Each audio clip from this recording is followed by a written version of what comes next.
Salam alaikum, chers téléspectateurs de l'Émidala, c'est une émission Le meilleur et le pire. Alors, je crois que vous avez compris le concept de cette émission. Chaque semaine, nous allons pendant 13 minutes.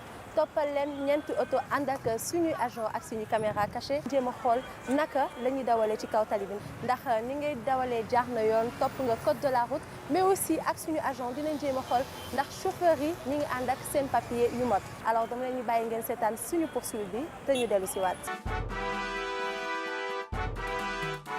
Salaamaaleykum chers téléspectateurs ñu ngi am mbégte di leen daal seen émission le meilleur et le pire semaine bi comme niñ ko tàmm defee topp nañ ñeenti oto bi ci njëkk benn taxi la suñu véhicule numéro 2 benn particulier la suñu véhicule numéro 3 benn camion la suñu véhicule numéro 4 benn Peugeot 508 la ñu xooli seen comportement ci tali bi.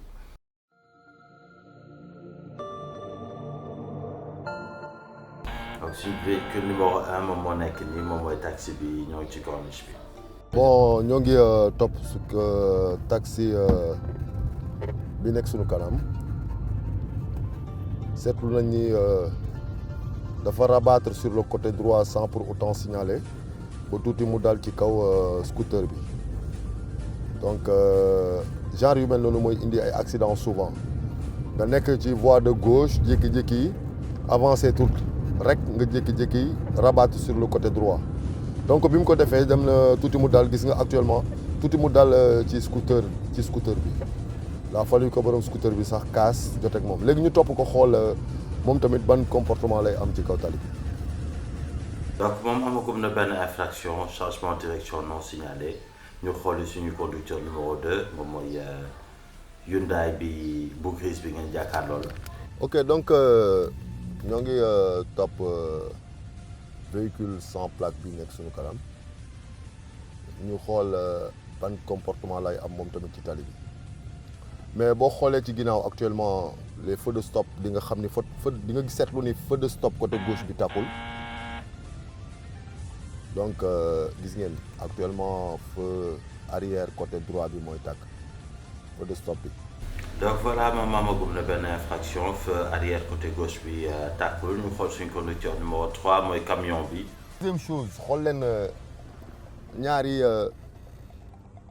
nit yi nekk ci kaw oto bi xool leen fi ñu toog lii rek insécurité la vous voyez donc ñu ngi nii xeer yaa ngi feeñ xeer yi benn dong mën na dal ci kaw oto jàmbur yàqal la alors que yoon da ko ni mu protéger ko ak bâche mais on constate souvent que léegi camions yi dañuy daw charger suuf wala ñu charger xeer gravat te duñ ko protéger ba pare ay nit toog ci kaw camion bi comme si rien n'était lii yëpp ay cas insécurité la yoo xam ni vraiment nit ñi war nañ cee jóg di leen sanctionner ba ñu koy bàyyi.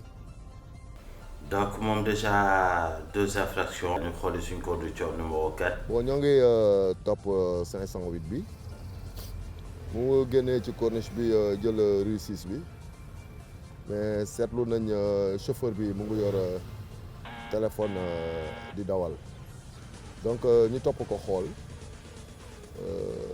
ban comportement lay am ci tali bi.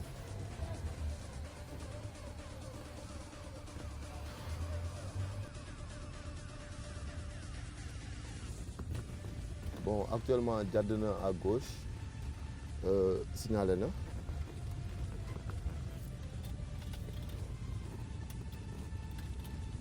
donc benn infraction usage du téléphone au volant ñu bàyyi ko waat ko fa xooli suñu conducteur numéro 1. gis ngeen actuellement dem na ci côté gauche bi te signalé wul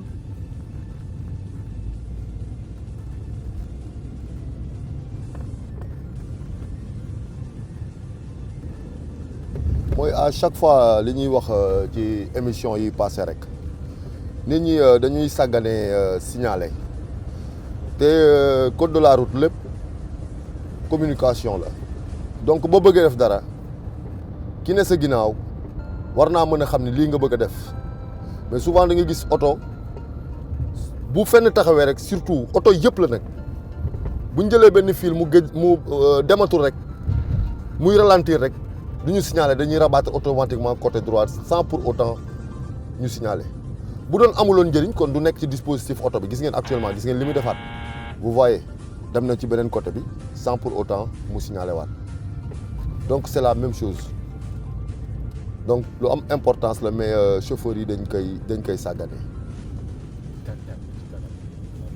donc moom tamit gis ngeen ko ñu xool suñu conducteur numéro 2.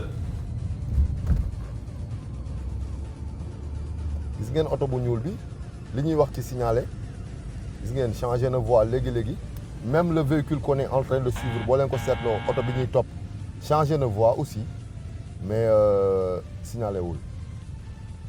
suñu véhicule numéro 2 moom mi ngi ci 2 infractions ñuy fàttali rek ni boo woy change de direction da nga war a signaler mais xool aussi ndax fi ngay dugg xaj nga fa souvent dañuy gis tamit boo signaler pour changer de direction ki nekk sa gannaaw du la may nga jàll donc dañuy accélérer pour bañ nga dugg tali bi ñu ñëpp ñoo ko bokk donc ñu déglu ko ak suñu agent.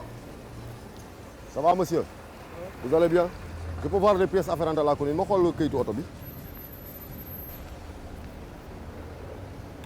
An sa permis?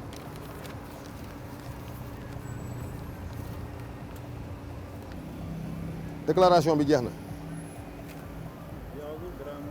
si jeex na kay le 5 août la woon ëpp na weer sax ensuite sa feu arrière yi benn bi du tàkk benn moom nga nekk di du tàkk ensuite booy changer voie doo signaler woo benn yoon li nga changer voie yëpp signaler woo benn yoon ah yaa ngi jégalu maa ngi jégalu rek ba kañ ngeen di xam ni permis bi ngeen koy wut waxu leen ni bu ñu leen jàpp boo leen deful naka sudul da ngeen di wax maa ngi jégalu rek lu ñu wax rek maa ngi jégalu. pression job bi liggéey bi ak pression job bi ok noonu nga ko gisee daal.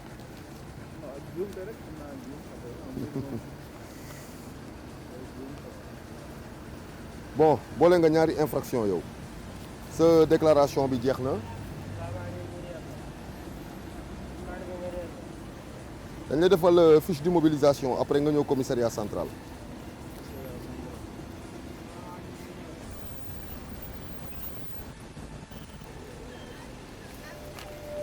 central ngay ñëw waaw.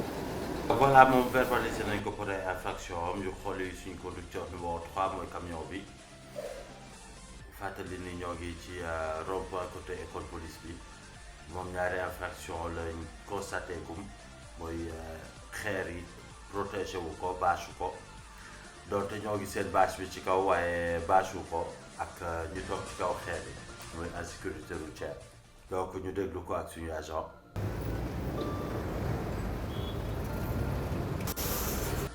ça va monsieur na nga def yaa ngi si jàmm am sa ceinture de sécurité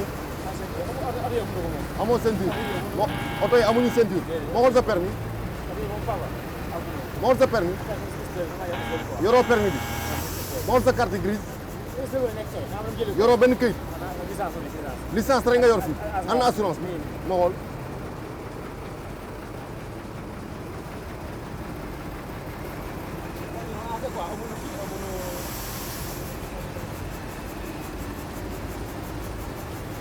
yow mënoo am visite technique c'est pas possible mënoo am visite technique déjà sa pneu yi dafa usé. xam nga ah. kon yëpp mais xam nga ne amoo visite technique. ana amoo visite technique c'est pas possible avec ces pneus là tu ne peux pas avoir de visite technique. en plus lii bâche bi pour protéger xeer yi la. defoo ko. non du mën naa ko def waroo xaar ñu def ko lii bu léegi. yéegal oto bi fee yéegal ci kaw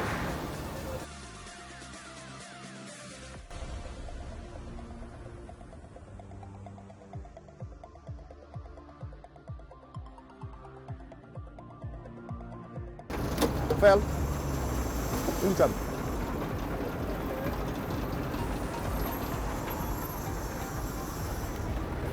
fayal oto bi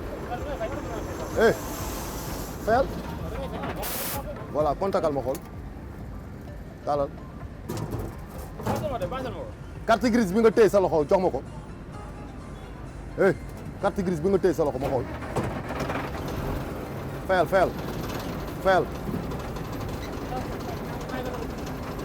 fayal oto bi roccel caabi bi carte grise bi ma xool ko carte grise bi ngay jéem a nëbbu noonu xoolal génne ko mu ngi nii nee naa la amoo visite technique xam nga wax naa la ko ma xool permis bi an sa assurance amoo assurance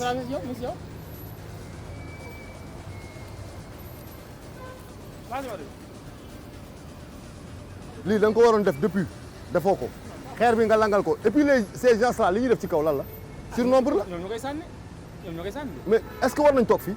waaw mais ni ñuy def ñoom ñoo koy sànni. ñoom ñooy sànni lan. ñooy sànni garwaay bi. léegi ñoom ñooy sànni grave bi. donc seen place fee la ci kaw. foofu doo nga mën a sànni fii war jël taxi. non dama ne ñoom. waaw fii la ñu war a yéeg. fii doo nga mën a yéeg war jël taxi jox leen. ok sëñ bi oto bi day nekk fii après nga ñëw commissariat central wàcc nga. ma xaar la. central day sori si yow. central day sori si yow. léegi yow lan nga jàpp nii lan la war a demee. yaa xool rek mais fi yaa sama patron man amul may wax. moo yëgal la benn wax. yaa sama patron waaw. lii nii central nga koy jëlee parce que xam nga xoolal ni mu soree. moo tax yow nga yabaate ba mën a def lii. nga foog ne réew mi yow. lu la waay xam nga yow su ma lay gis damay xamal la su ma la gisee damay mer parce que xam nga maa ngi ñëw mooy lan maa ngi ñëw mooy lan. waaw ñu koy teg ma si yoon rek yow kay xaaral baas rek ñu ñëw ko teg ma si yoon. sëñ bi dégg nga li ma la wax. boo ñëwee central nga laaj amul yaakaar fa laa yem ak yow. donc gis ngeen mauvaise foi wu chauffeur bi carte grise bi dafa ne woon yoru ko finalement mujj na ko joxe donc ñu xooli suñ conducteur numéro 4 moom tamit ñu taxawal ko wax. bon jàdd na à gauche mais bi muy jàdd aussi signalé na.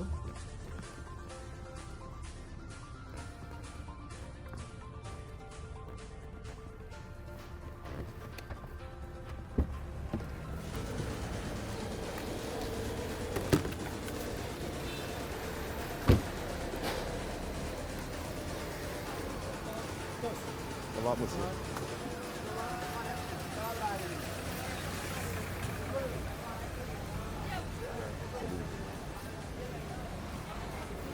Bonjour, monsieur. Bonjour. Ça va, je peux voir votre permis, s'il vous plaît?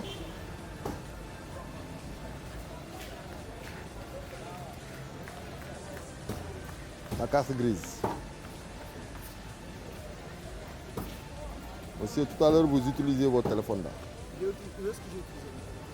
Sur la corniche, en venant pour entrer sur la rue 6, à la rue 6.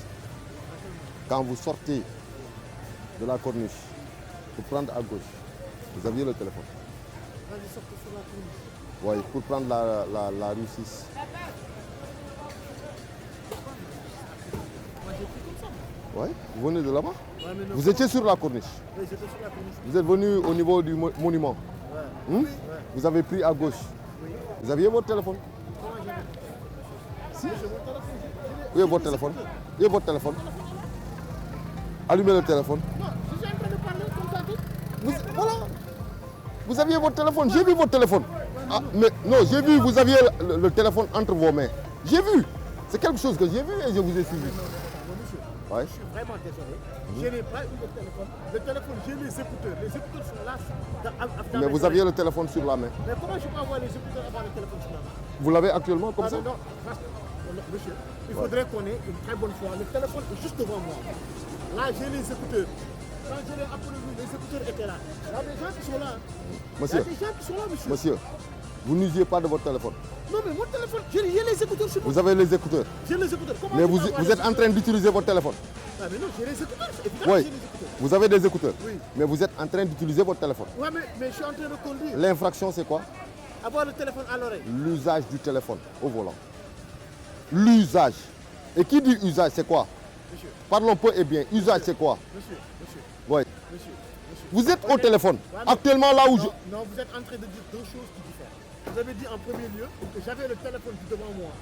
Et là, je n'ai pas le téléphone. j'ai Monsieur. les écouteurs. C'est impossible de conduire et d'avoir un téléphone comme ça. Si, C'est pas possible. si vous aviez votre téléphone. De toute façon, je vous ai suivi quand j'ai vu que vous étiez au téléphone. Et je vous ai suivi. D'accord, bon maintenant je m'excuse. Donc j'ai le téléphone, je m'excuse. Deuxième chose, l'usage. Il faut que les choses soient claires. On parle d'usage au téléphone au volant. Et qui dit usage? Usage. C'est quoi l'usage? Mais quand même, l'usage, c'est le fait d'utiliser le téléphone. D'utiliser. Mais j'ai les écouteurs dans mes oreilles. Donc vous tombez sous le coup de l'infraction. Dès que vous utilisez le téléphone, que vous ayez des écouteurs ou non. N'est-ce pas? Vous tombez sous le coup de l'infraction. Maintenant, c'est clair. Maintenant, vous pouvez nier que je n'ai pas le téléphone à la main. C'est pas possible Mais d'avoir le téléphone de toute comme ça façon, et le non. conduire, c'est pas possible. Mais, monsieur, je n'ai pas dit que vous avez le téléphone et que vous... Ah, mais non, quand non, vous je n'ai pas dit. Je vous ai dit, monsieur, vous aviez votre téléphone à la main droite et je vous ai vu conduire. Vous me dites que non, vous ne l'avez pas fait. Le téléphone, vous avez des écouteurs, le téléphone était là sur la chaise. Oui. D'accord. Pour ne pas Peut-être commettre que d'infraction, c'est raison clair, pour laquelle c'est clair. j'ai mis les Peut-être écouteurs. que je n'ai pas vu le téléphone. Voilà, c'est ça. Donc, je n'ai pas vu le téléphone. pas vu le téléphone. Mais en fin de compte, vous utilisez votre téléphone. De toute façon, l'infraction, elle est là. Il y a un fait que vous utilisez votre téléphone. Je ne savais pas. L'usage est là. Voilà. Je ne savais pas. Je peux voir votre assurance.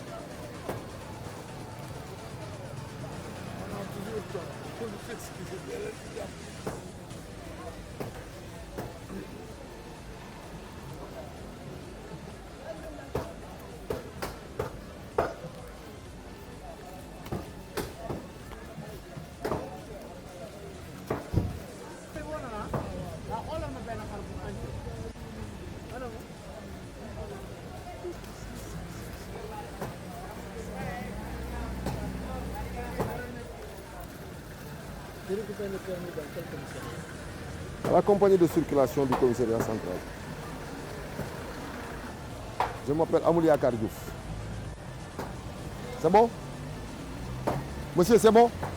À quel moment je pourrais avoir le permis? C'est quand vous voulez. Même aujourd'hui, à partir de 18h, vous pouvez retrouver votre permis. Donc voilà, merci. verbaliser nañ ko pour usage du téléphone au volant. Donc loolu moo waral ñu verbaliser. Gis nga la même chose, gis nga. Gis nga moo même 4x4 bii nekk si kanamu taxi bi la même chose lay def. Donc bu ñuy dawal il suffit que mu am ralentissement rek dañuy changer voie te bu ñuy changer voie liñ ci war yëpp duñ ko ci def. Normalement booy changer voie da nga war a signaler. ba pare nga ki nekk sa ginnaaw war a xam ni yow da ngay signaler mu abal la.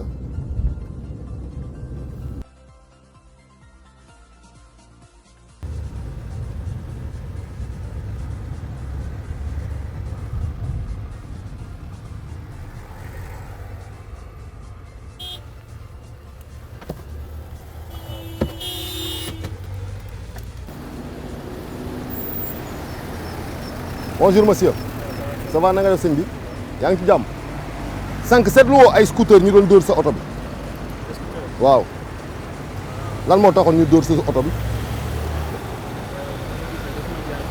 ah côté droite la la jaar non moom mu ngoon ci voie am mu ngoon côté droit yow yaa ko fekk si dañ la doon topp depuis fële en centre ville ñuy ñëw yow booy dem côté gauche doo signaler booy dem côté droit sa signal bi amul benn njëriñ ci oto bi biñ la toppee ba léegi changé nga voie plusieurs fois mais benn yoon laaloo signal te signal dafa am solo ci oto sinon du fi nekk est-ce que fàttaliku nga benn yoon ci trajet bi fi nga signalé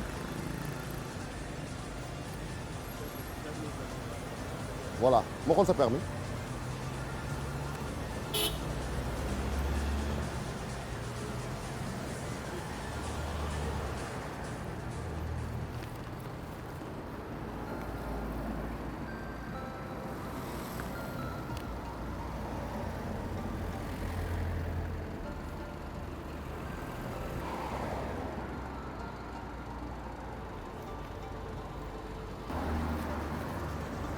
central ngay ñëw suba lay jeex.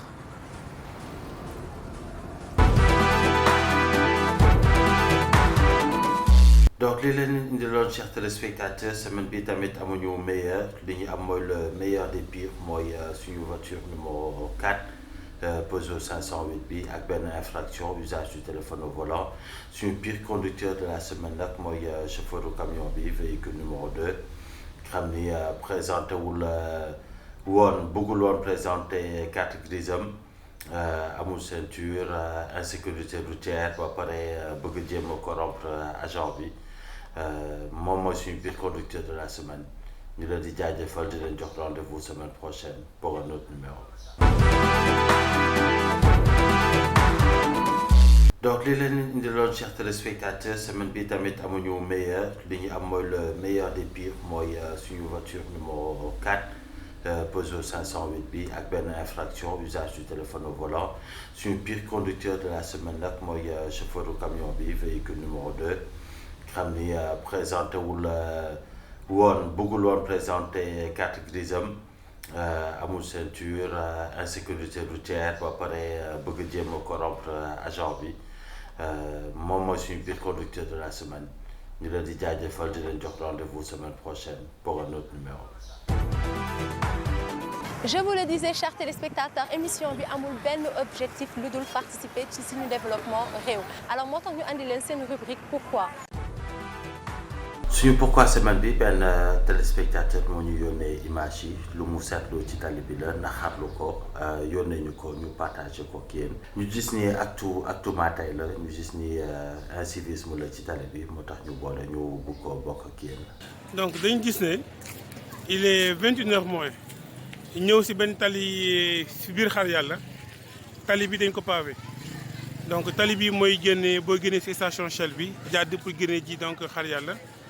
boo emprunté voie bi ñëw donc si waxtu bi nga ñëw ba fii ñu def fi benn pneu si digg bi mooy pneu yi comme dafa am égout ñu teg pneu yi si kaw égout bi pour permettre aux voitures ñu départager wu ku si nekk jël voie bi ngay jaar mais dañ gis ne si biir fii reewaande ak indiscipline chauffeuru taxi yi dem na ba si taximaan yi ñaari taxi dañ ñëw taxaw ci digg voie bi fi yeneen oto yi war a jaaree bu ñu jógee sens B maanaam sensu fee oto bee taxi bee di jógee ne le mooy taxi bee ngeen seen ci gannaaw taxi bee di ñëw ci gannaaw boo ko séenee bii ñëw en principe bu ñëwoon ba ci pneu yi dafa doon jël ci voie bii nii mais léegi indiscipline taximan yi tax na ba léegi moom dafay obligé contourner gis nga léegi oto yëpp daal di dajee fii ci croisement bi ñii ñëw ak ñii dem donc nga gis ne ñii dañoo def yëfu maa tey te dëkk bi nag bu fekkee dañ ko bëgg a defar ak indiscipline bii fi nekk actuellement notoire bii nii yaakaar naa donc du sotti waaw il faut que autorités locales yi di ci wax bu guddee donc ñuy am ay patrouilles yu ñuy def di xool ce qui se passe donc dans les quartiers et dans les ruelles sinon donc lii nii dafa ëpp dafa jéggi dayoo parce que mën na créer donc embouteillage yoo xamante ne kenn xamul ak foo koy teg ak noo koy waxee parce que fi oto yi war a jaar ñoom ñu gaare fii nii donc te teguñu ko si yoon teguñu ko si dara empêché ñu war a ñëw fu ñu jaar ba oto yi dajee si benn voie loolu yaakaar naa ne war nañ si du ñu war a mën a wax la ndax yéen ñoo ko gisandoo oto yi jógee fee ne di ñëw gis ngeen donc oto yi jógee fee di ñëw waruñ jaar fii nii amatuñ fu ñu jaar ndax ñii ñoo fi gaare léegi ñoom dañuy obligé maanaam donc di teggi te buñ teggee donc dañuy ñëw dayeeg oto yi jógee fii nii ñu nekk ñu jàkkaarloo donc lii laa amoon lu mu leen di wax ak lu mu leen di wan si indiscipline bu nekk si tali bi donc dañ jaajëfal. Voilà, chers téléspectateurs, amoon naa mbégte présenter leen seen émission le meilleur et le pire. Avant ma leen di bàyyi, je tiens à remercier samay partenaires mu di Ami Frères pour la coiffure ak Apricacé pour les produits de beauté. Alors en espérant que di ngeen def attention ci seen rétroviseur parce que ñoo ngi seen ginnaaw. Au revoir.